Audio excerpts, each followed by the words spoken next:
Alright, group, these are your notes for your anatomical terminology notes that are due either August 23rd or 24th, August 23rd or 26th, depending on whether or not you are A day or B day. Your learning goals for this set of notes is I will be able to use Greek and Latin roots to break down anatomical terms, and I will be able to appropriately apply the terms related to anatomy. Alright, so the first thing is in anatomy, we like to use a lot of Greek and Latin. The reason for this is because unlike other terms where it's okay to have like regional names for things, for example, in Nebraska, we typically call a carbonated beverage made with syrup and water and carbonation. We usually call that a pop. Other areas of the United States will call it a soda.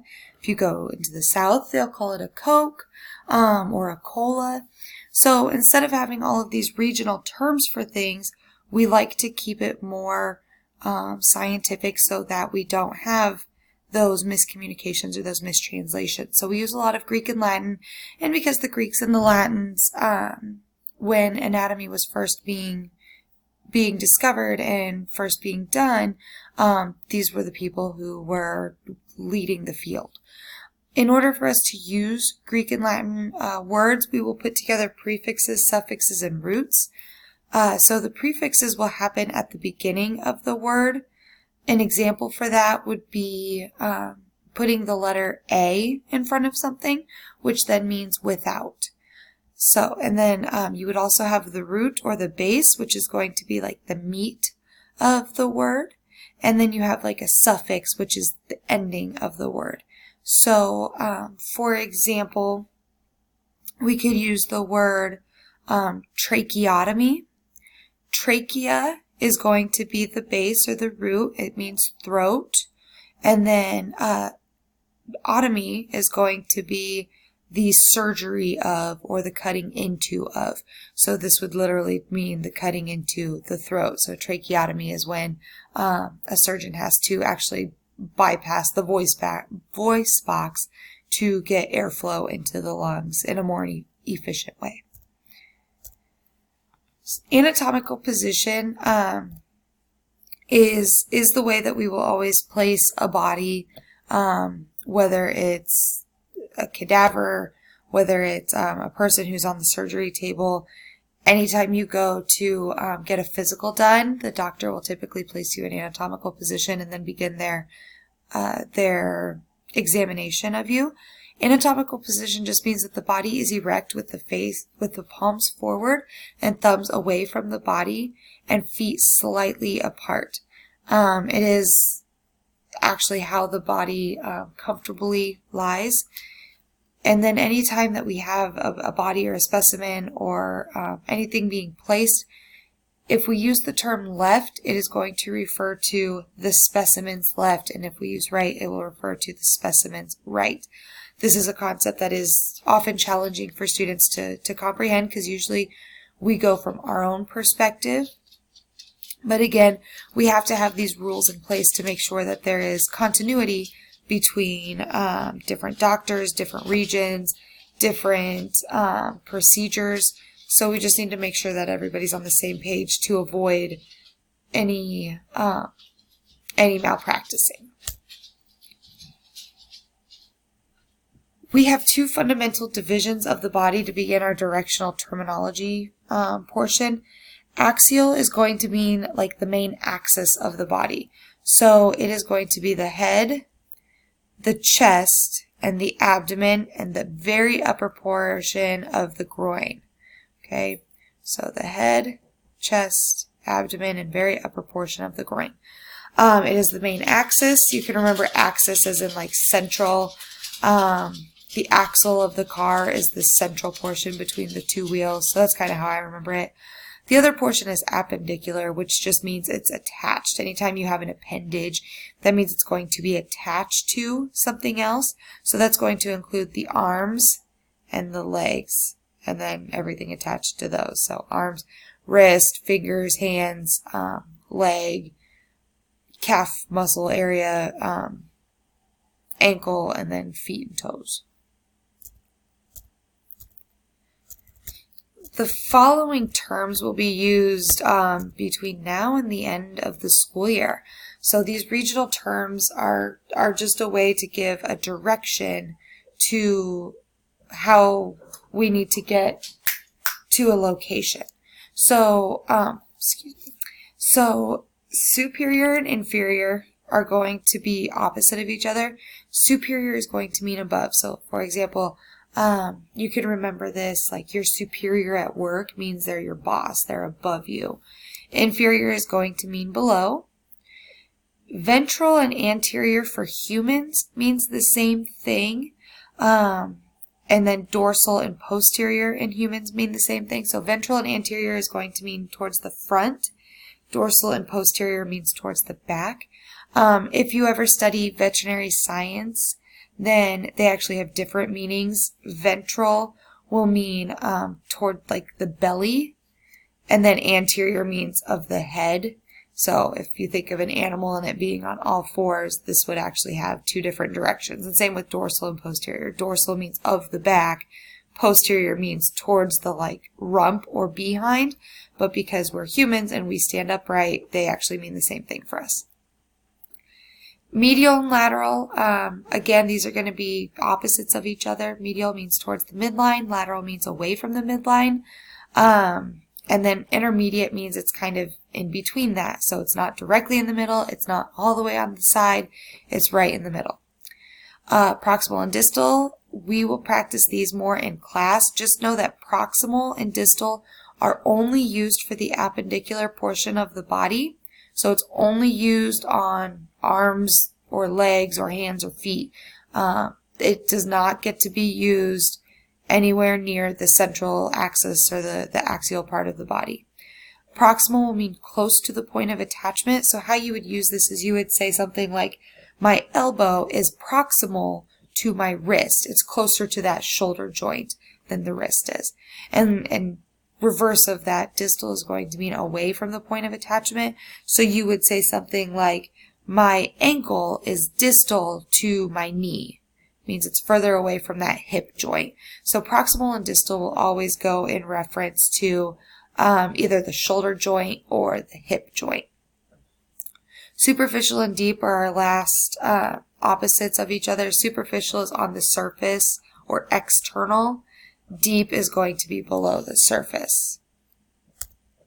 So here is just an image of what we talked about. Here is a good example of proximal and distal. Proximal is towards the shoulder. Distal is away from the shoulder. You could also have this proximal is towards the hip. Distal is away from the hip. Axial body parts that you need to know are these 5. Cephalic means it is of the head, so you have a cephalic cavity. It can also be called cranial. Okay. Cervical is going to mean the throat region. This is not to be confused with cervical cancer, which is named so because of its cancer of the cervix. Cervical proper is going to mean of the throat or the throat cavity. Thoracic is going to be of the chest, and that's not just the ventral portion, but it does also include the dorsal portion. So your upper spine is part of your thoracic region. The abdominal region is going to be your stomach area. Again, if it's the abdominal region, that includes your abdominal cavity, which is ventral, and actually part of your spinal cavity, which is dorsal. And then you also have your pelvic or your groin region. Again, you have pelvic cavity, which is ventral, and then you also have like your buttocks, and that's going to be your dorsal region. Last kind of anatomical terminology here before we get into planes is the appendicular body parts. These ones are pretty self-explanatory. The upper limb and lower limb. Upper limb is arm, lower limb is leg. Manus, I remember because man hands, I don't know, something I made up when I was in high school to remember these. So I just always remember like Manus, they have man hands. And then pedal is like you're riding a bicycle. You put your feet on the pedals. So pedal is going to mean the foot region. Here's just a picture of that. So we would have our lower limb, which is the leg, upper limb, which is arm, your manus, which is hand, and then your pedal, which is feet. Last thing to be discussed in this section of notes are what are called body planes and sections. So these are going to be ways to know how to cut into something, or if you can almost picture sliding like a piece of glass to create a plane. So it's a little bit of geometry into anatomy. So the first type of plane is called a sagittal plane, and that basically means that the plane is going to go up and down, but if you were to slide this plane into the specimen and then somehow like separate the specimen, it would split it into a left and a right section. You actually have two kind of off branches of that. A median or mid-sagittal plane means it's directly in the middle, and a parasagittal plane means it's off-center. So a mid-sagittal or median plane could be a line that goes right down from your forehead, down through your nose, down through your mouth, down to your chin. So it's right in the middle of your face.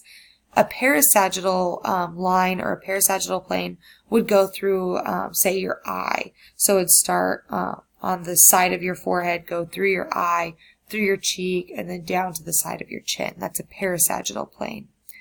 A frontal plane means it is going to split the specimen into a front or an anterior and a back or posterior. And then transverse means it's going to divide it into an inferior or bottom and superior top. And we'll look at some images of that. So in this picture right here, you can see, kind of helps when you have a better idea of what you're looking for. But in this picture, you can actually see you have lungs here, and then a heart, and then another lung, and here's the shoulder, and then here is like your liver, here's the stomach. So this plane right here would actually be this plane, which is a frontal plane.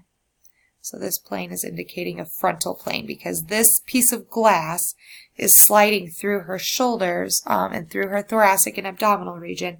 So if we could open that and get rid of one portion of the plane, it would open it up into a front and a back. This picture, you can see here is the spine. This is part of the spine right here. And then you can also see parts of the ribs. And then you have internal organs in the middle.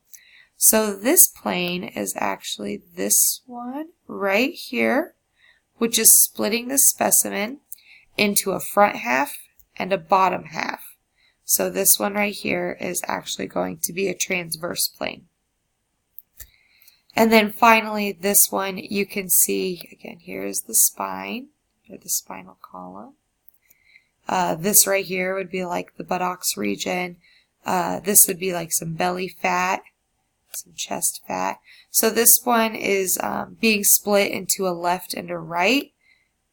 Particularly with this example, this is a perfect mid-sagittal or median plane, but you could also say that this is a sagittal plane.